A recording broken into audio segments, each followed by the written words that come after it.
Hey y'all, so welcome back to my channel. Today I'm going to do a Lush wash and go, but before, we're not going to talk about my hair. Yeah, this is a 3-day wash and go, and I use the Shea Moisture Coconut and Hibiscus Mousse as my styler, and it really didn't give any hold. I think I would use that mousse again if I really want just really big hair.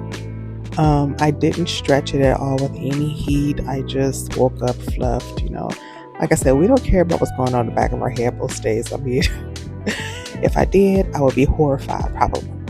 So when I was in Lush, they gave me a sample of their banana co-wash, and I haven't used a co-wash in forever, but I realized it was a really big size.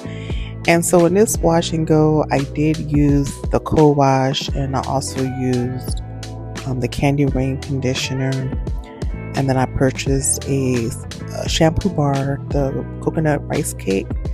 And honestly, I really didn't have to use the shampoo bar and the co-wash because the co-wash actually had a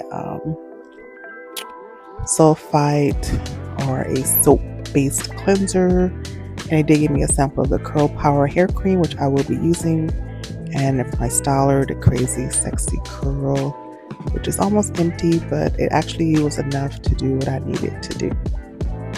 So fresh out the shower, my hair did feel good. I was able to detangle with the Candy Rain conditioner, and I felt really good. Like I said, I didn't have to do the co-wash and the bar soap, the bar shampoo, because, and I gotta apologize for chewing this gum. I didn't realize I was chewing this gum the entire time, but here we are.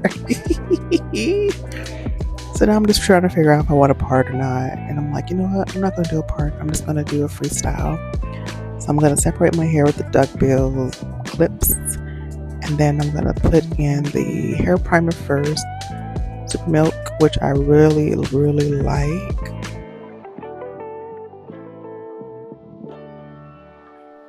So when I got out the shower, I realized that the bar shampoo left some type of residue behind. And because the Lush products, they are mostly made with natural ingredients, and things do expire. I think it was pieces of coconut or something, I don't know, but it was mainly in the front that I saw, so I took those out.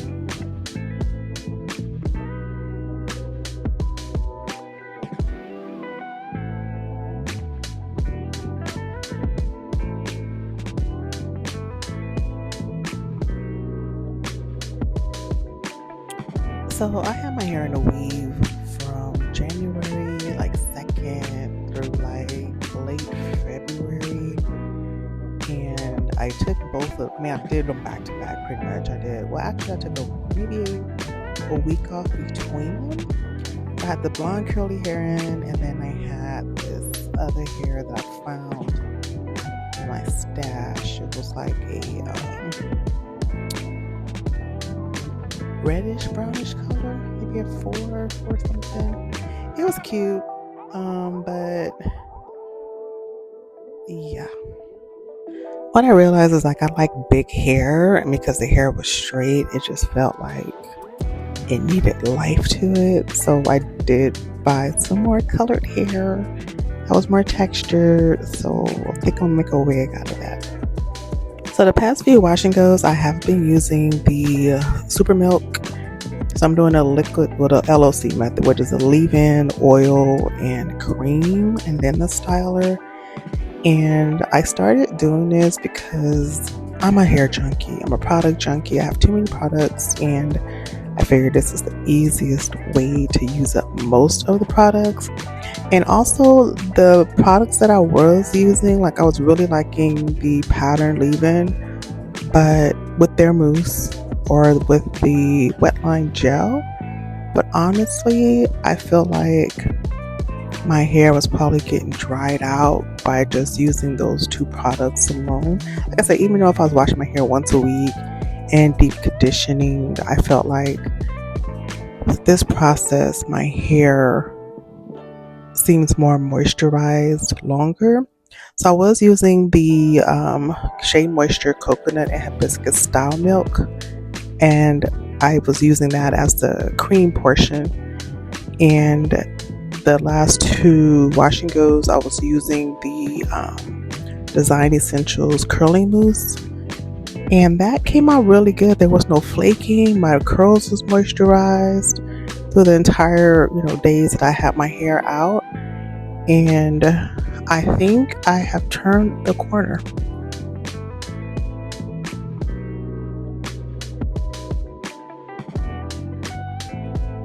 So this is the Curl Power Cream. What's that what it's called? Wait, Curl Power.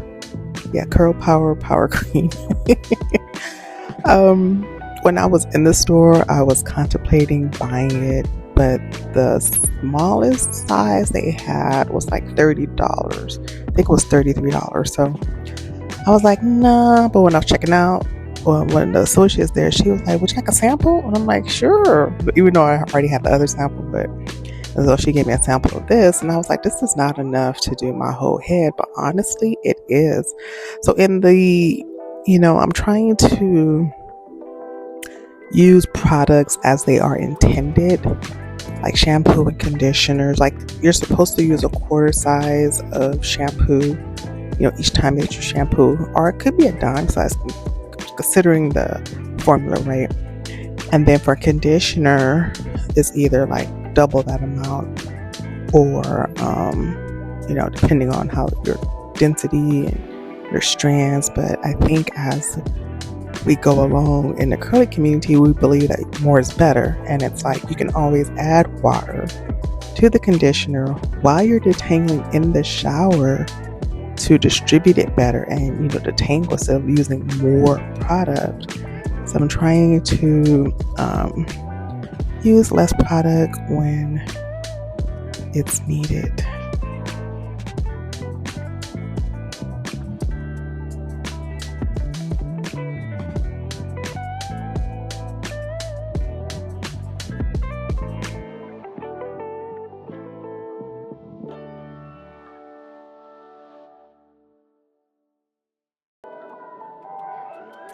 So this actually turned out to be just enough. So I know when I buy the product now that just that small amount will be enough for my whole head, because it is a thick product. And I was debating doing bangs, even though haven't done bangs in forever, but no. So I think when I had the weaves in, I think I washed my hair when I had the curly weave in. I want to say I washed my hair twice, and then with the other one, I think I washed it once maybe. But when I went to Sally's, they had this cool contraption. It's like a shampoo bottle, but the tip is like 4 different prongs on it, so you can get to your scalp. And so I was like, ooh, this is perfect. So next time I put a weave in, I'll make sure that I use that product. I'll use that. So yeah, that's what I found, and I will be using that shampoo bottle. Now I want to say it's an applicator bottle. I'll insert a picture here so you can see what it looks like. So now I am just putting the product in my hair. Yeah, so now I'm adding the product to my hair, and that little tiny amount that was left in the bottle was enough, just enough to do my entire head. So for each section, I do about 5 pumps of mousse, depending on the amount of hair, but I tend to use the same amount for each section, unless it's a small section, then I'll use 4. But this mousse, it does hold pretty well. The Mousse Def, that one, you don't really put anything in your hair because it has a leave-in, it has, built-in products, so it's a one and done. But with the Crazy Sexy Curl, you can actually build products. Now, one thing I did not do before I started adding all these products was to see if they were compatible, but they were. And how you do that, you just put it in your hand and you mix everything together, and if anything clumps up like cottage cheese, then it's not gonna work. If it's smooth, like lotion or creamy, not creamy, but if it's smooth, then more than likely it won't leave a cast as far as white and flaky.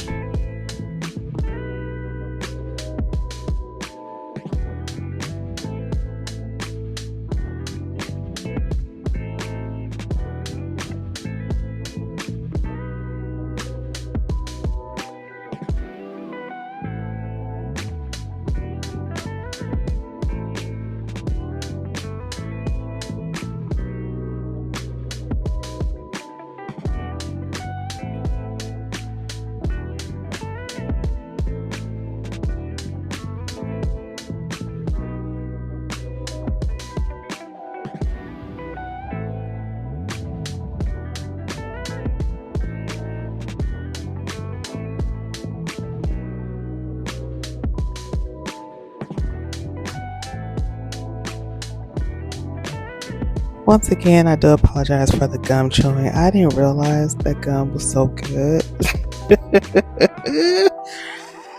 So these are the last sections of my hair. I think it's almost time for me to trim my hair again because I was looking at the photos and I believe the last time I straightened my hair was at the end of October, maybe early November. But I think like I said, putting weaves in my hair, because my hair is fine, I do know that those aren't really protective styles for me. Especially if, but I don't leave them in that long. I leave them in for like a month. But I think the curly one I had in for maybe 5 weeks. And then the straight one, I think I had in for maybe a month. Maybe. But I think with this LOC method, or I think there's an LOC and LCO, which is leave-in, cream, and then oil. I'm going to try that next time. I'm going to do it reverse instead of doing the cream last and see what type of results I get.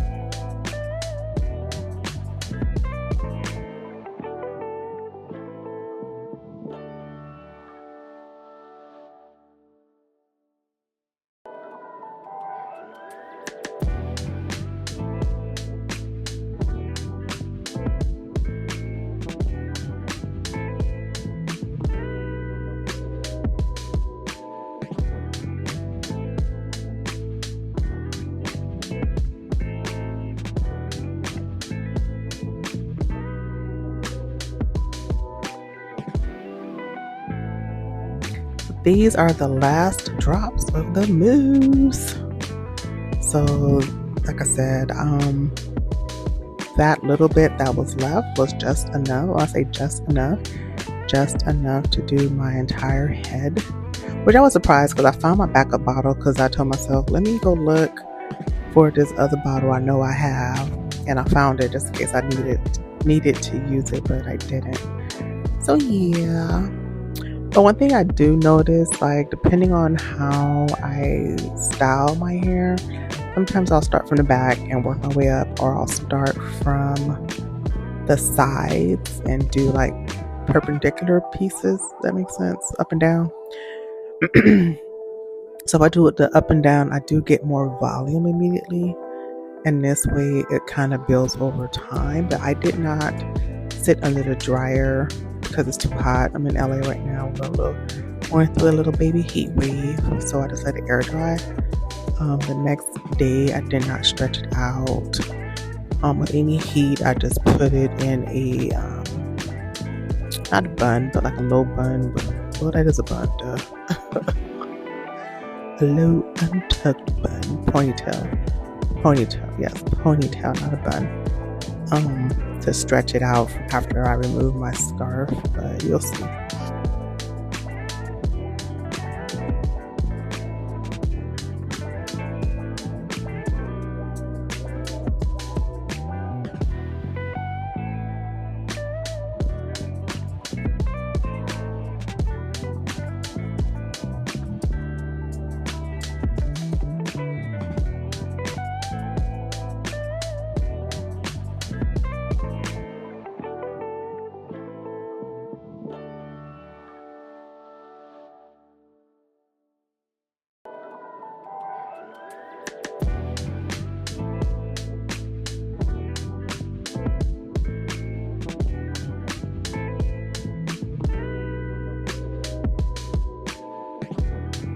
So this is 2 days later, still not stretched out with any type of heat.